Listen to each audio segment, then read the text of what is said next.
Laura is an ambitious 28-year-old woman. She purchased and moved into a house 2 months ago. She works from home on a software project. She seldom goes out. She meets John, who lost his wife a few months ago. She left 3 well-mannered children, Jace, 10, Lillian, 8, and Riley, 6. Laura has seen John and his children a few times and has been cordial to them. Laura hasn't seen John for a couple of weeks, but it's fine since he and his children are quiet neighbors. That soothes her perfectly.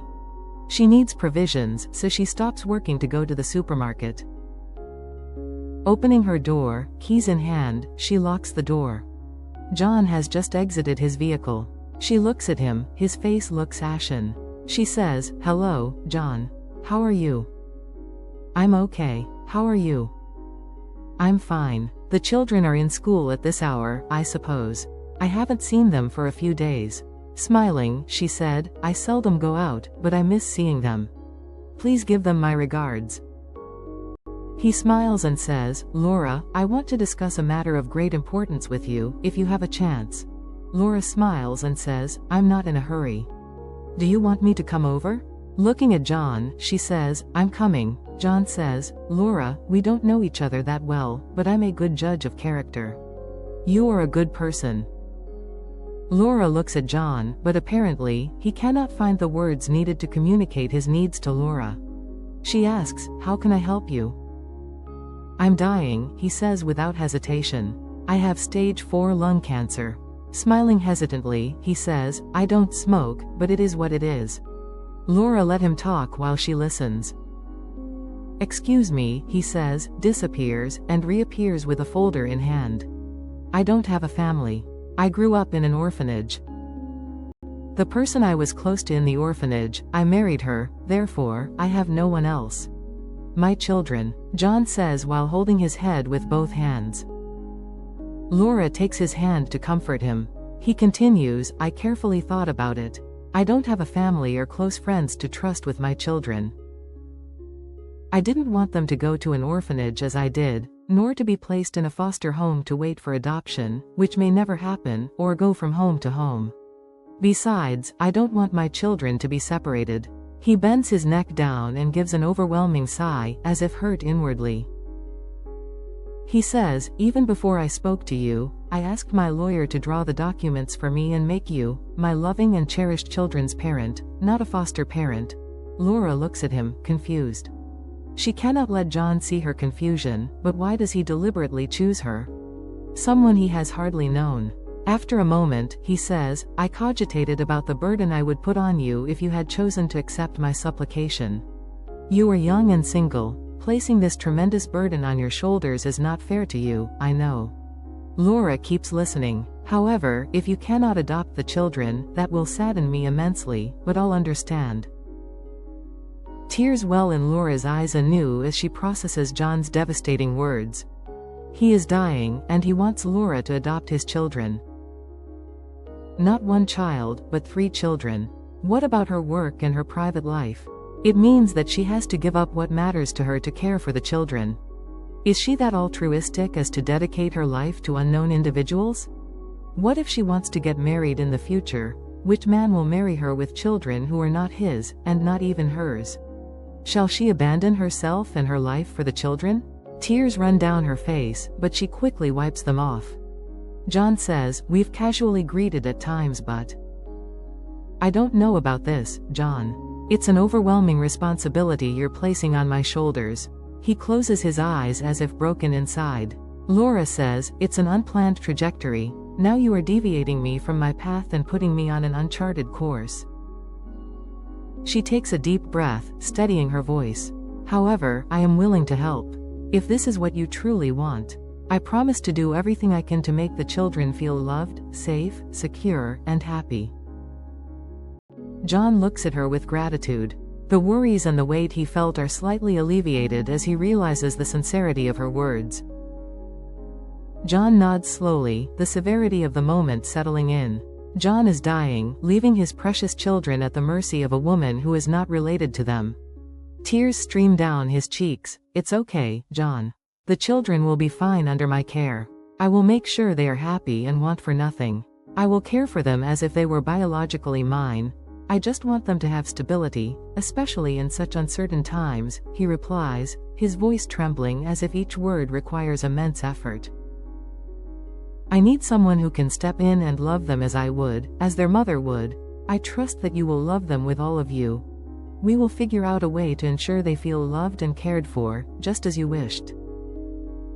It means more to me than you will ever know. I've always told them stories about how I had a family, even if it was not traditional, and their mother was my best friend. I need to ensure they know love, he adds, his gaze drifting to a family picture hung on the wall, a bittersweet reminder of what he was fighting to keep alive for his children's sake. He looks at Laura with deep respect and gratitude, and he smiles. His mind is whirling as he contemplates the future. You are a person I can trust with my world, which is my children. You've shown kindness to my children and me that you've hardly known.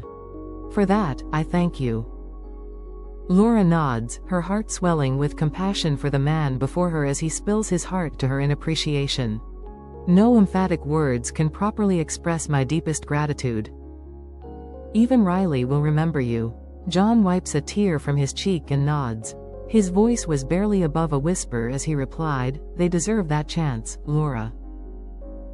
Knowing that they will have a steady presence gives me peace, a huge comfort amid this chaos. You understand, don't you? Yes, John. I understand more than you think. It's not just about them, it's about keeping their spirits alive, about nurturing their dreams. John's eyes soften, hopeful yet vulnerable, as he responds, that's exactly it. I want them to thrive, Laura, not just survive, but thrive.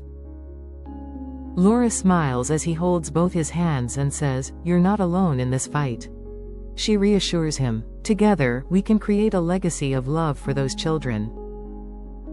Thank you, Laura. I had dreams for my children's future, especially after my wife died. It's hard to imagine the days ahead without me being there for them. He wipes the tears from beneath his eye. The reality of his situation hangs heavily in the air. Your willingness means everything to me. We will navigate this together, John, she promises. Hope mingles with resolve in her heart. In that moment, a shared understanding blossoms between them, a bond forged from grief to hope. With a tentative smile, John whispers, you make this easier to bear, Laura. I've felt so alone in this fight. I need someone to care for them, to remind them of life's balance, which is life and death, to find joy amidst the sorrow. Laura nods, feeling the weight of his words resonate in her heart. They deserve happiness, she replies, her voice steady yet soft. John's expression shifts, a flicker of hope ignites in his eyes. I want them to remember the good times, the little things, even when life gets tough.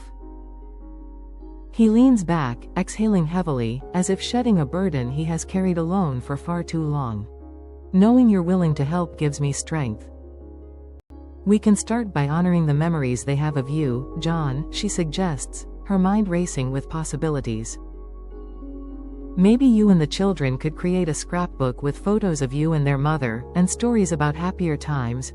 Take them to the park if your health allows. It could be a special way for them to remember your love. That would mean the world to them, he replies, a hint of gratitude lacing his voice. I want them to feel my presence even when I'm gone. Laura squeezes his finger. I'll dedicate myself to making sure those memories are cherished and kept alive. John nods appreciatively. Thank you. I have often created bedtime stories about adventures. Those stories were to teach them about courage, perseverance, and the beauty of family. Laura nods, her heart heavy with understanding. Absolutely, John. We can create a special day to celebrate Michelle's life, a way for them to share memories and express their love. His expression softens, tears glimmering in his eyes. That would be beautiful. I want them to know how much Michelle loved them. Laura's voice was steady and reassuring. We can encourage them to write their memories of her, sharing their thoughts and feelings. We could then keep them in a memory box. Especially Riley, who is younger, I want her to remember fun things about her mother. Thank you, Laura. You're giving me a sense of hope that I didn't know I could have. As their plans continue to take shape, Laura feels a wave of warmth wash over her, deeply moved by John's trust in her. We can even include a memory wall where they can pin their thoughts and favorite pictures of her, she suggests, her voice filled with compassionate enthusiasm. John's eyes widened, a spark of appreciation illuminating his expression. That's a brilliant idea. It'll be a visible reminder of her love, a celebration of her life and everything she meant to them. Laura nods, her heart swelling with purpose. And on that day, we can invite friends and family to join us, sharing stories and laughter, ensuring they feel surrounded by love. John's smile broadens, the weight of his sorrow lifting slightly. That would help them tremendously, a way to keep her memory alive in their hearts. Let's promise to carry her essence into every family gathering, Laura adds earnestly.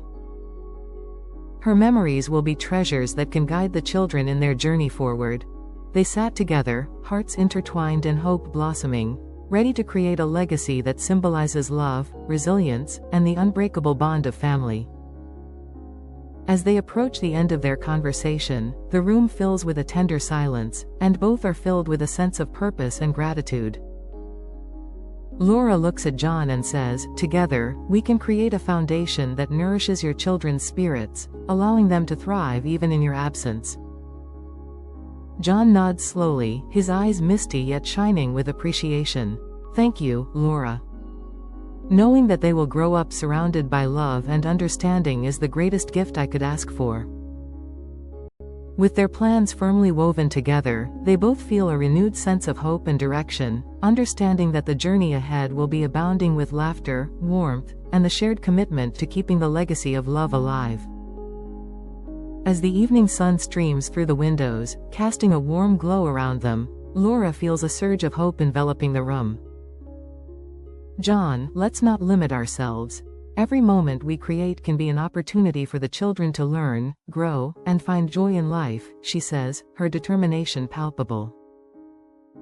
John's eyes reflect understanding as he replies, "You're right. Reinforcing the importance of love and unity is what truly matters." The bond between them solidifies further, transcending the pain of their circumstances as they envision a legacy built on laughter, memories, and unwavering support. Together, they embrace the journey ahead, committing to fostering a nurturing environment that will keep the warmth of love alive for John's precious children. As they stand in the cozy living room, the sun dipping below the horizon, John turns to Laura with a contemplative look. He says with his voice filled with emotion, "I want them to know that it's okay to feel sad sometimes, but they should also embrace joy wholeheartedly." Laura nods in agreement, her heart warmed by his insight. "Absolutely, John. We can create a safe space for them to explore their feelings, to cry when they need to, and smile when they can, to be children and have a balanced life." The gravity of their commitment settles around them, anchoring their shared vision of a loving future. John smiles gently, a flicker of hope igniting in his eyes. "Your support means the world to me, Laura. Together, I believe we can give them everything they need to heal and grow." Their energy has renewed, they begin to envision an existence brimming with laughter, love, and enduring memories for the children, solidifying their legacy of affection. As they bask in the warmth of companionship, Laura turns to John, her voice soft yet strong. "Every experience we plan can help them navigate their path forward, ensuring they find beauty even in the shadows," she says earnestly. John nods, understanding the depth of her words. "I want them to embrace every facet of life, both the light and the dark," he replied, his determination echoing hers. "With you by their side, I feel they will always have that balance." Laura's heart swells with purpose as she recognizes the profound impact of their shared mission. "We will build a foundation of love, support, and resilience, helping them to flourish no matter what comes their way." John's eyes brim with gratitude, giving life to their shared vision. "Thank you, Laura. Together, we will ensure they always feel the warmth of love and family, even amidst uncertainty." As they wrap up their discussion, Laura reflects on the path ahead, feeling a wave of responsibility and determination wash over her. John, every step we take will be a celebration of love for your children. I promise to honor that, she affirms. John nods, his heart full, sensing their bond solidifying. I can finally see a future for them, filled with joy and the warmth of connection. Laura smiles, breathing in the hope that lingers in the air. Their hearts unite in purpose, they stand ready to face the journey ahead. As Laura and John prepare to embrace this new chapter, they understand that their commitment to nurturing a loving environment for the children will transform grief into a lasting legacy of joy, laughter, and unwavering support. Laura goes home with a heavy heart and a whirling mind. She plans to visit her new family after dinner to get to know the children's habits, their likes, and so on. Laura makes a quick pasta dinner, but she's not quite hungry, her mind is too preoccupied to eat. She picks at the salad, yet she cannot take a bite. Hoovering in the kitchen, Laura cannot call John because she doesn't have his phone number. She looks at the clock, it's 6:30. The children might finish eating dinner at this time. Laura walks up to her neighbor and knocks on the door.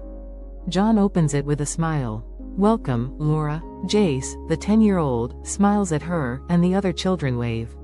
Raleigh has taken a liking to Laura. Raleigh asks, how are you, ma'am? Laura smiles and answers, I'm fine, beautiful. How are you? How was school? School was fine.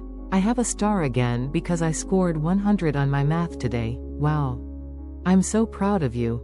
Do you like math? Riley says, yes. Math is my best subject.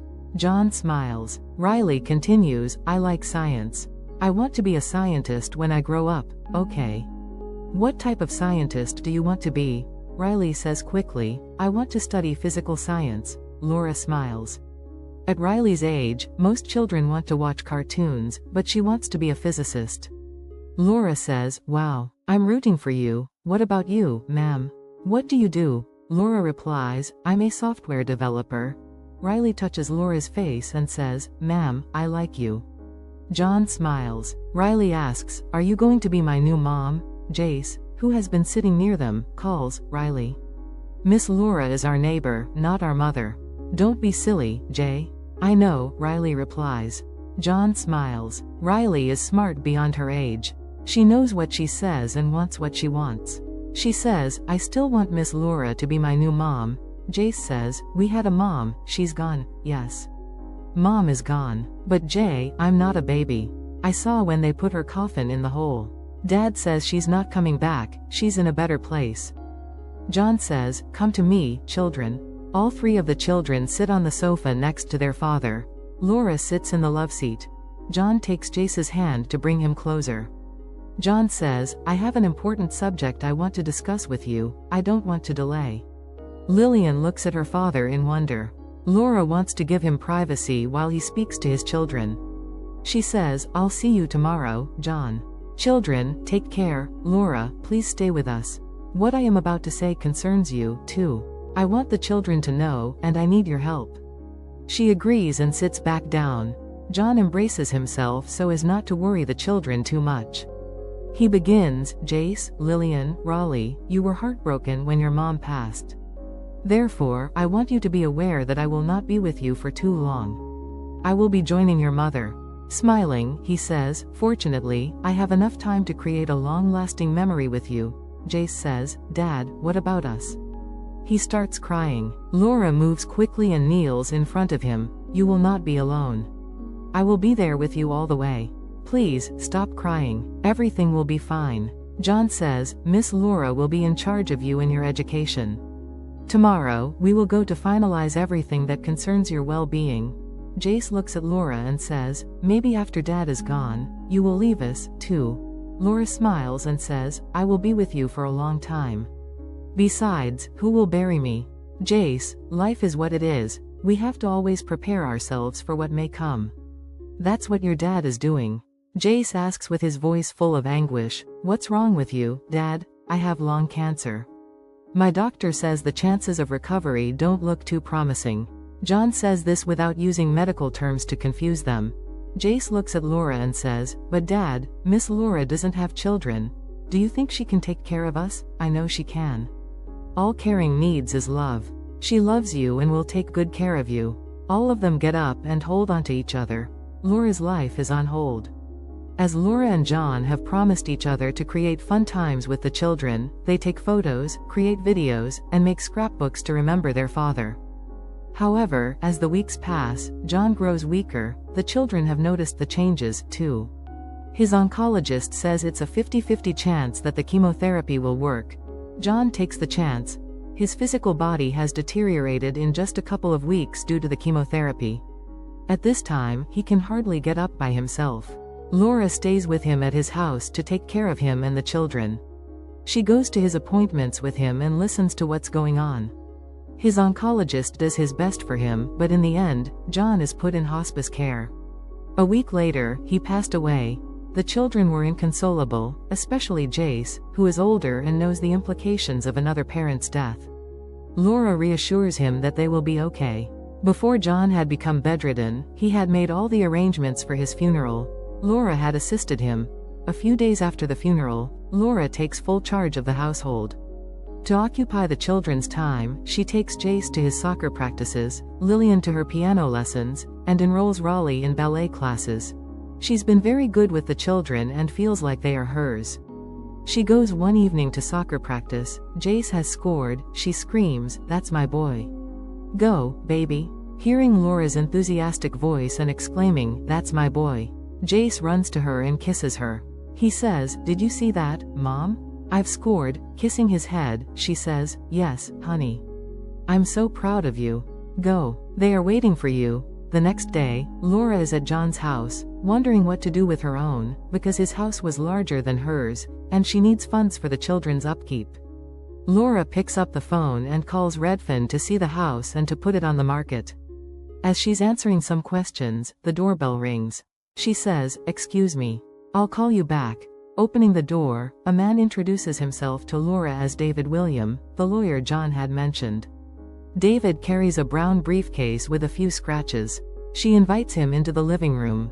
After a quick introduction, he opens his briefcase, retrieves a stack of documents, lays them on the coffee table, and then gives Laura a letter. She reads the contents of the letter while tears go down her cheeks. "Laura, you are the sibling I wish I had. The woman I wished to marry at the right time in the future, if you wanted to be with a man with 3 children. Apparently, you would. But that evil called cancer has invaded and destroyed my life and the life I could have had with you. Thanks for being such an altruist. I've watched your interactions with the children and seen you helping them with their homework. They will not only be fine, but will also excel in the future. Laura, I don't want you to worry about the children's expenses. I left resources. 2 years ago, my maternal grandmother's lawyer had contacted me through an investigator. She didn't leave details of my parents, only to say that they were deceased. She left me a hefty inheritance. Mr. David William will give you the documents and all you need to care for the children. Knowing that the children are under your care, I will be at peace when the day comes. Please keep loving them as you have. Again, I thank you. Love, John Hinckley." Previously, John had given Laura a card to use when she had to purchase items for the house. The lawyer takes a stack of papers and begins explaining to Laura. John had set up a 529 plan for each child's college. He named Laura the trustee of the trust.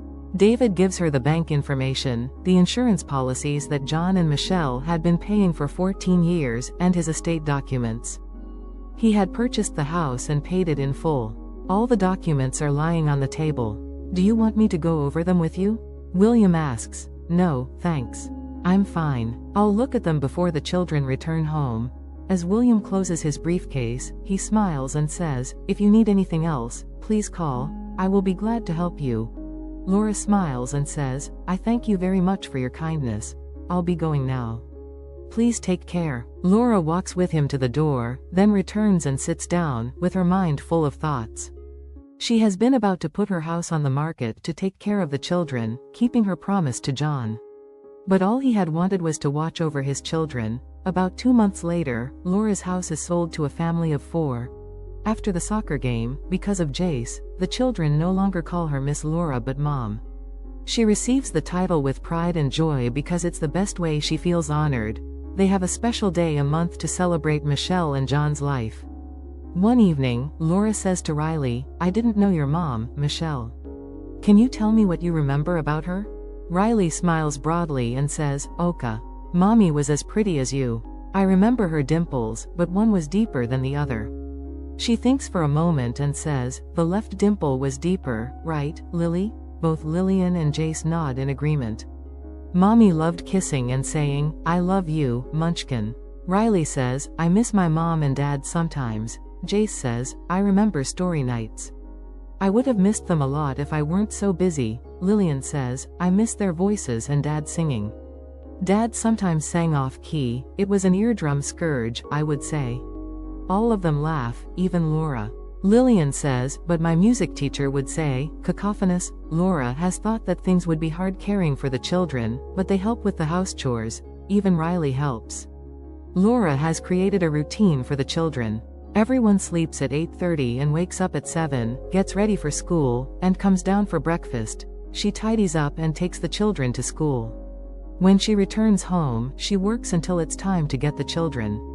After school, they go to the bathroom to wash their hands, change, have a snack, and do homework. She takes them to their activities, and she returns home to prepare dinner.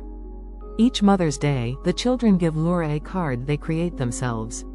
The children have grown. Their assets remain intact. Jace is a medical doctor. Lillian has followed Laura and become a web designer. Riley has studied at Harvard University.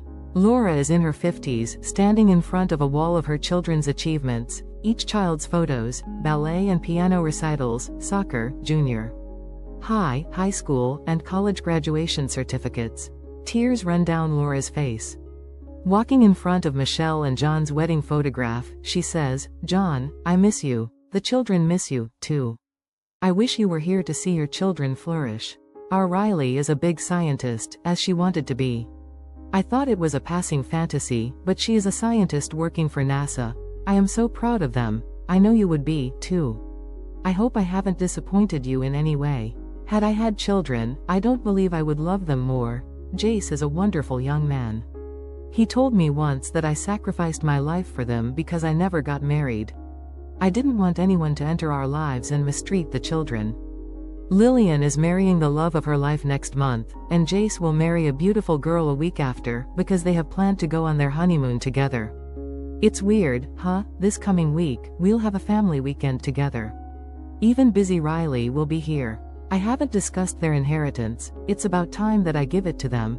Looking at Michelle, Laura says, "Michelle, the children call me Mom, but I've never asked them to. I would never try to replace you, but I wanted to help because neither you nor John is here." Laura has been in the house with Lillian for a while.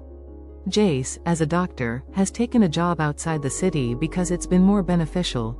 Riley has been away at school for many years, but she's been returning home whenever she can.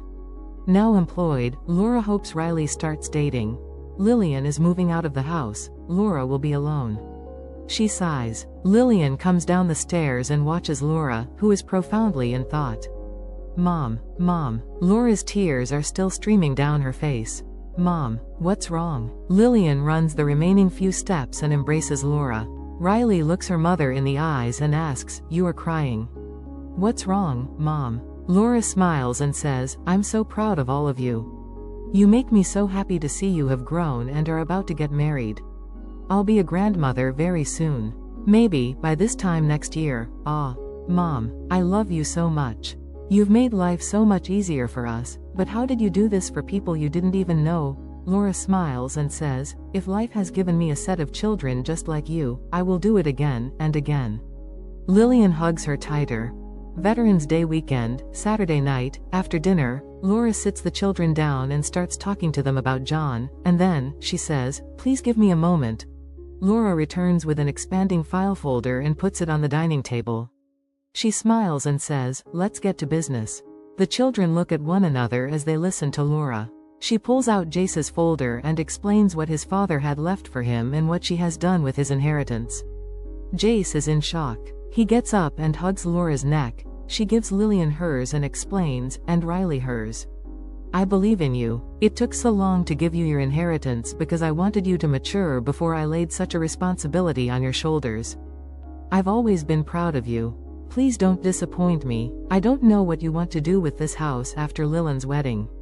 I've planned to move out, maybe in the next 2 months. I don't know what you want T to do with it, if you want to keep it for family reunions or if you want to put it on the market. It's up to you because John didn't leave instructions about it. Riley looks at Laura pensively. Laura asks, "What's wrong, baby?" Hearing Laura, Jace says, "Mom, you've sold your house because of us. This house is yours." Both Lillian and Riley agree. Riley says, "Mom, we were thinking of doing something grand for you, to show our appreciation for your sacrifices for us." "No, honey. There's no need for it. Knowing you're doing good for yourselves is enough for me." Both Jace and Lillian were married. Laura, being Laura, has taken Michelle and John's photograph at their children's wedding. Riley teases Laura and says, "Mom, you don't have to feel guilty. You've taught us that the dead know nothing, according to Ecclesiastes. I'm warning you not to do it again." After so many years, Laura has finally gone out on dates and fallen in love. Before she agrees to marry a widower who has no children, she gathers her children and tells them, after they meet with Andrew, a real estate mogul, Jace, as the man in the family, tells him that their mother's happiness is paramount to them. They will not accept otherwise. Laura's children and their spouses come to celebrate their mother and Andrew's union. As the sun lowers in the firmament, Laura and Andrew kiss as husband and wife. She and Andrew will not produce children, however, she has already had 3, thanks to John's generosity. The family keeps reuniting every Easter, Thanksgiving, and Christmas. They go on a cruise every year. Thanks for watching. Please like, subscribe, and share.